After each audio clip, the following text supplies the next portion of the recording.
Bəh. Qəşək getdim Türk baqqaldan, deyirəm qəşək dırnaq aldım, qarın aldım. Rənc istəyən kimi qəşək lezvaladım. Qəşək qıllarınız adını yandırdım. Çiçək kimi elədim də, çiçək kimi. Qəşək dedim bir dırnaq eləyim qəşək qarından.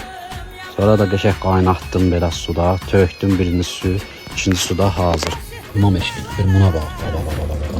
Bunu elə lezvalamışım. Gəl görəsən. Həlimdir, həlim. Baba. Görürsən mi? Nətər həlim olub. Balaca gözlərim.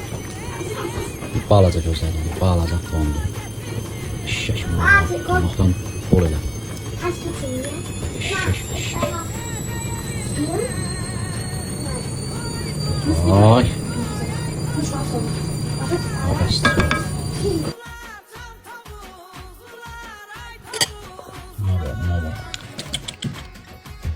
Purjin.